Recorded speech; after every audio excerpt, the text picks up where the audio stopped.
তো বান কি করে মারতে হয়।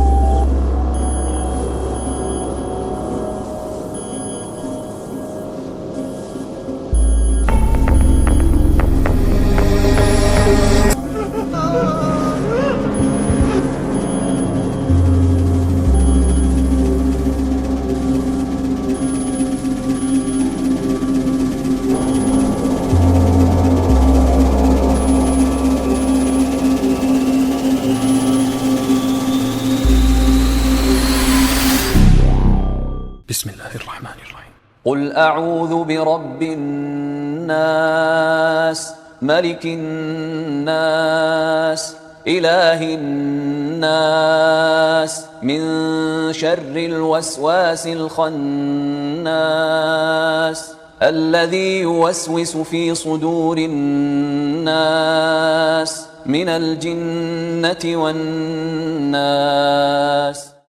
আধ্যাত্মিকতার ছদ্মবেশে একদল মানুষ সমাজে ছড়িয়ে দিচ্ছে বিষ। বিজ্ঞান আর প্রযুক্তির যুগেও আমাদের চারপাশে একদল অন্ধকারের ব্যবসায়ী খুলে বসেছে প্রতারণার হাট। কালো জাদু আর বশীকরণের নামে কেড়ে নেওয়া হচ্ছে মানুষের শান্তি, সম্পদ, এমনকি জীবনও। ইসলামের দৃষ্টিতে কালো জাদু বা সিহার সের কোনো কাল্পনিক বিষয় নয়, বরং এর অস্তিত্ব বাস্তব। পবিত্র কুরআনে সূরা আল বাকারা সহ বিভিন্ন স্থানে জাদুর ভয়াবহতা ও এর কুফল সম্পর্কে সতর্ক করা হয়েছে। মহানবী হযরত মুহাম্মদ শাহ নিজেও এর দ্বারা আক্রান্ত হয়েছিলেন এবং আল্লাহর নির্দেশে সূরা ফালাক ও সূরা নাস পাঠের মাধ্যমে তা থেকে মুক্তি পান। ইসলাম একে কুফরি কাজ হিসেবে ঘোষণা করেছে এবং জাদুকরের পরকাল যে ভয়াবহ তা স্পষ্টভাবে জানিয়ে দিয়েছে।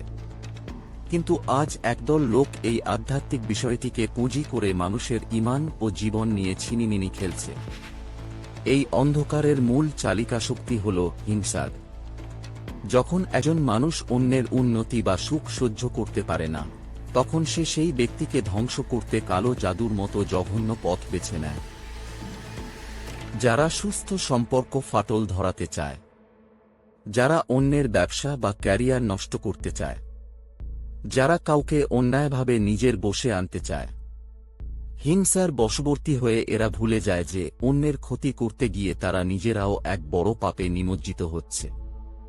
এই গোপন আক্রমণের শিকার ব্যক্তি মানসিকভাবে বিপর্যস্ত হয়, দীর্ঘস্থায়ী অসুস্থতায় ভোগে এবং অনেক ক্ষেত্রে সঠিক চিকিৎসার অভাবে অকাল মৃত্যুবরণ করে। আগে এসব কাজ গোপনে হলেও এখন ফেসবুক সহ সোশ্যাল মিডিয়ায় এসবে রঙরমা বিজ্ঞাপন। মানুষের অসহায়ত্বের সুযোগ নিয়ে ডিজিটাল প্ল্যাটফর্মে প্রতারণার ফাঁদ পেতেছে এই ভণ্ড তান্ত্রিকরা। লোভনীয় বিজ্ঞাপনে প্রলুব্ধ হয়ে মানুষ যেমন টাকা হারাচ্ছে, তেমনি নিজের অজান্তেই পারিবারিক বিপর্যয় ডেকে আনছে। কালো জাদুর হাত থেকে বাঁচতে হলে প্রয়োজন ঈমানী শক্তি ও সচেতনতা। ইসলাম আমাদের শিক্ষা দেয়, ক্ষতি বা উপকার করার একমাত্র মালিক মহান আল্লাহ। তাই তান্ত্রিকদের কাছে না গিয়ে আল্লাহর ওপর ভরসা রাখুন, মাসনুন দোয়াগুলো নিয়মিত পাঠ করুন এবং শারীরিক সমস্যা হলে দক্ষ চিকিৎসকের পরামর্শ নিন। মনে রাখবেন, হিংসা মানুষের নেক আমলকে সেভাবেই খেয়ে ফেলে যেভাবে আগুন কাঠকে পুড়িয়ে ছাই করে দেয়। অন্যের সুখ নষ্ট করে নিজে কখনো সুখী হওয়া যায় না। হিংসা ত্যাগ করুন, সচেতন হন। অন্ধকারের সওদাগরদের বয়কট করুন। অন্ধকারের পথ পরিহার করুন, সুস্থ ও সুন্দর সমাজ গড়ুন।